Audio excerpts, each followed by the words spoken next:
एक समय की बात है, किसी गांव में भोला नाम का एक लड़का रहता था। अपने नाम के अनुरूप वो बहुत भोला भाला था, लेकिन साथ ही उसमें आलस भी कूट कूट कर भरा था। अरे ये भोला क्या पूरे दिन लेटा रहता है, खड़ा हो और कुछ काम काज कर ले। अरे बेटा, तुम भी किसको कह रहे हो? सारा दिन तो ये बिस्तर तोड़ता है, ये क्या काम करेगा? तुम सही कह रही हो माँ, जब यहाँ आराम करते हुए भी इसको खाने पीने को मिल जाता है तो इसको कमाने की क्या जरूरत है। 2 दिन खाना पीना मत दो इसको, अकल ठिकाने आ जाएगी इसकी। खड़ा हो जा भोला, बाहर जाकर देख, सब लोग अपने अपने काम में लगे हुए हैं, तू भी तो पैसे कमाने की सोच। भोला अब इस रोज रोज के झंझट से परेशान हो गया था। गुस्से में आकर वो अपना घर छोड़कर जंगल की ओर चल दिया।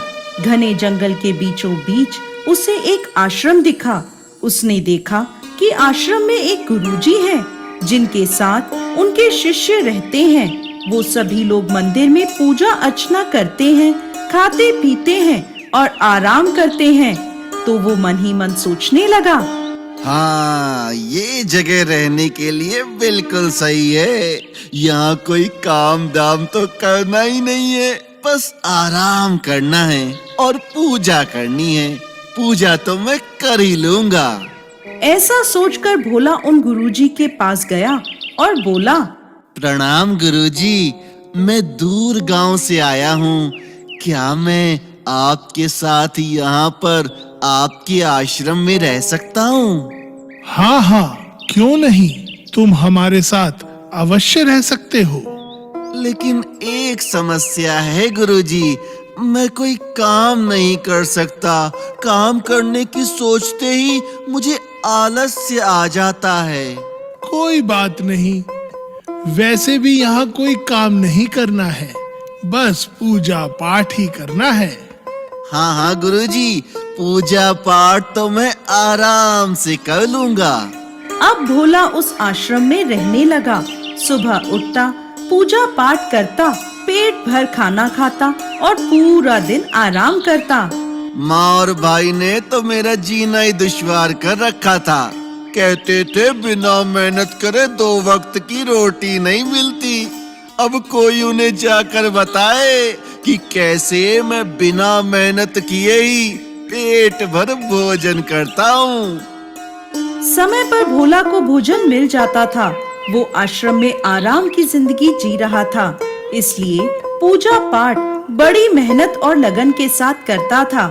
एक दिन पूजा पाठ भजन कीर्तन करके भोला रसोई घर में भोजन करने गया तो देखता है कि आज तो भोजन की कोई तैयारी नहीं हुई। वो दौड़ा दौड़ा गुरुजी के पास गया। गुरुजी, आज भोजन नहीं बनेगा क्या? नहीं भोला, आज एकादशी है। आश्रम में सभी एकादशी का व्रत रखते हैं, इसलिए आज आश्रम में भोजन नहीं बनेगा। तुम भी एकादशी का व्रत रख लो। नहीं नहीं गुरुजी, मुझसे ये व्रत नहीं होगा। मैं भूखा नहीं रह सकता गुरुजी। यदि मैं भूखा रहा तो कल का सूरज भी नहीं देख पाऊंगा। मुझे बहुत भूख लगी है गुरुजी। ठीक है भोला, अगर ऐसा है तो तुम अपना भोजन स्वयं बना लो। आश्रम में कोई भी तुम्हारे लिए भोजन नहीं बनाएगा। ये सुनकर भोला सोचने लगा, कोई बात नहीं, आज एक दिन मैं अपने हाथ से ही बनाकर भोजन कर लेता हूँ। ठीक है गुरुजी, मैं अपना भोजन स्वयं ही बना लूंगा। अच्छा, तो तुम एक काम करो, रसोई से लकड़ी, आटा, दाल, सब्जी, जो सामान तुम्हें चाहिए वह सब ले लो और नदी के उस पार जाकर भोजन तैयार कर लो। एक बात याद रखना, भोजन करने से पहले भगवान राम को भोग अवश्य लगाना। जैसी आज्ञा गुरुजी, प्रणाम। अब भोला सारा सामान लेकर नदी के उस पार भोजन बनाने जाता है। जैसे तैसे भोजन तैयार करता है। अब जैसे ही वो खाना खाने बैठता है, अरे अरे, याद आया, गुरुजी ने तो कहा था पहले भगवान राम को भोग लगाना, उसके बाद ही खुद भोजन करना। पहले भगवान राम को भोग लगाता हूँ। आओ मेरे राम जी, भोग लगाओ मेरे राम जी। प्रभु राम आइए, श्री राम आइए, मेरे भोजन का भोग लगाइए। भोला परेशान हो गया कि वो बार बार बुला रहा है, लेकिन भगवान राम भोग लगाने आ नहीं रहे हैं। भोला ने सोचा कि गुरुजी ने कहा है तो भोग लगाना जरूरी है।